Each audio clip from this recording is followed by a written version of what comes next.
Okay, so now what I'm going to do is I'm going to turn off the wave controller, send that to the unit, and then we're going to take a look at some of these other features here. This is pretty standard Tunze stuff, so anybody who's had a controller before pretty much understands how this works with the power 1 and power 2. I also have a pulse flow of 1.33 seconds.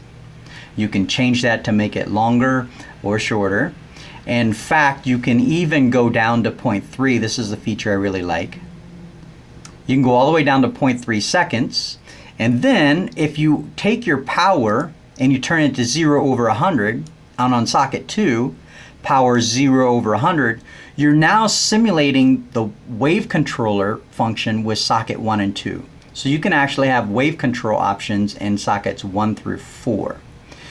However, socket 1 and 2 do not seem to be synchronized as well as when you use the wave controller feature on socket 3 and 4.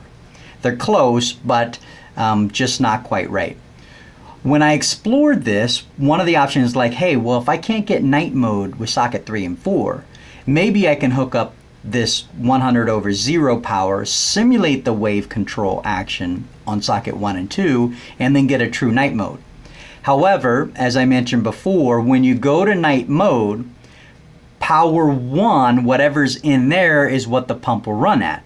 So when I go into night mode, the pump runs at 0 power. So I had the same situation as when I used socket 3 and 4. So I didn't like that.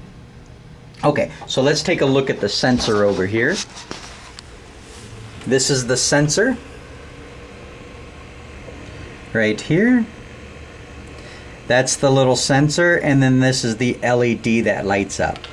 So I have this set, not mounted yet, but set to take in the light. And when you move that sensor, which we'll do, you'll see that the wave action will go off and it'll go into nighttime mode. So I'm going to turn the wave controller feature back on. I'm going to resume my previous settings from when I started.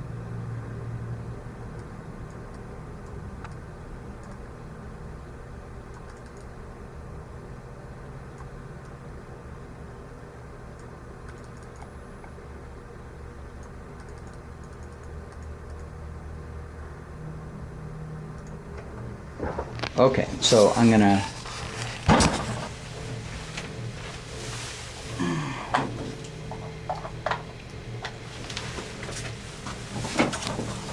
so I'm back to the original configuration.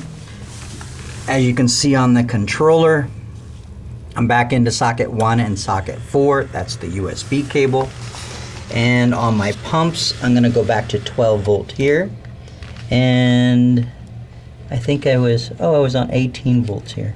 Let me go to 20. So earlier when I said I was on 15 volts, I was actually on 18 volts. Okay. So now I'm going to send to the unit. And now we have a wave action, front to back. And we also have the one pump here. This is the one doing the wave action. As you can see, it starts and stops on a 0.34. I'll have to go back to 0.33, but it's on 0.34 right now. And then this is the pump that'll be used for night mode. And this is the one currently blowing, and it's pulsing between 30% to 100%. Okay. So if I lift this sensor, immediately you lose the light. It detects night mode. And you can see the wave action stops. The water is calming. And the wave pump will be off. You don't see it spinning at all. And then the other pump is running at a constant 30%. Great feature for night mode. I really like that. And it's enough flow to stimulate movement in the tank. As you can see, some flow here with the zoanthids. A little bit of flow here on the Armor of Gods and the other zoanthids. So it's good movement, but perfect for nighttime. Okay, And then if we return to day simulation, as I put the sensor back,